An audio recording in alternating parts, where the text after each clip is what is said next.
अस्सलाम वालेकुम friends, welcome back. Drama serial बेटी का घर कौन सा, जिन्हें मिलना होता है वो किसी न किसी तरीके मिल ही जाते हैं।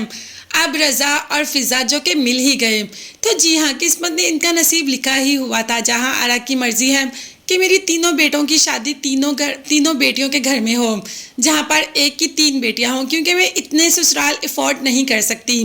अब यहाँ पर उसे बहुत अच्छी लगती हैं तीनों बेटियाँ सुरैया की, मगर साथ ही साथ जब उनको अपने घर बुलाती है, उनकी बेटियाँ तो देख आती है, अपने घर बुलाती है तो इतना शो ऑफ करती है कि सुरैया भी चुप कर कर बैठ जाती है। रज़ा को माँ की बातें काफ़ी नागवार भी गुजरती हैं, मगर वो चुपचाप सुनता रहता है। मगर रज़ा को फ़िज़ा वाकई ही बेहद पसंद आती है। जहां आरा ने कहा कि आप शादी की तारीख दे दें, जबकि बाप ने कहा कि मैं पहले कुछ सामान इकट्ठा कर लूं, फिर मैं आपको डेट दे देता हूं।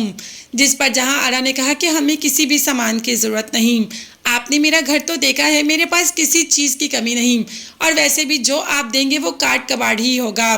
खैर, ये बात तो बहुत बुरी लगती है, लेकिन चुपचाप वो लोग वहाँ से चले जाते हैं।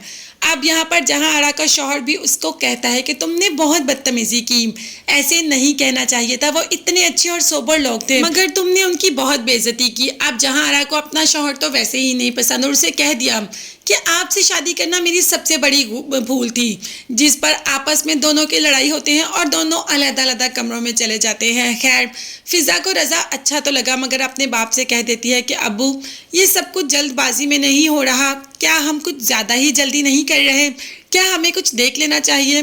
क्योंकि उसे नेचर समझ आ गई जहाँ आरा की, उसे शायद पता चल गया कि जहाँ आरा की नेचर बहुत डोमिनेटिंग सी है, मगर रज़ा तो अच्छा है, बाप को तो लड़का पसंद है, और बेटी से कह दिया कि जो अल्लाह ने किस्मत में लिखा होता है वो खुद चल कर हमारे पास आ जाता है, और अल्लाह ने तुम्हारी किस्मत में ये लिखा है तो इसको खुश दिली से कबूल करो।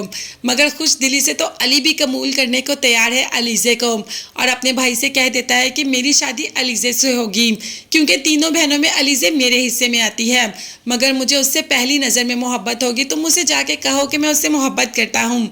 अब भाई ने कहा कि भाई मैं तो कुछ नहीं कहूँगा, तुम अपनी मोहब्बत का इजहार खुद उससे जाकर करो। अब देखते हैं कि ये मोहब्बतें कहाँ तक कायम रहती हैं। जब ये मोहब्बतें घरेलू काम में आएंगी तो क्या ये मोहब्बतें रह जाएंगी, ये सब देखते हैं। और जानने के लिए चैनल को लाजमी सब्सक्राइब कीजिएगा, बेल आइकॉन भी प्रेस करें ताकि हर वीडियो आप तक बआसानी पहुँच सके। नेक्स्ट वीडियोस तक के लिए अल्लाह हाफिज़।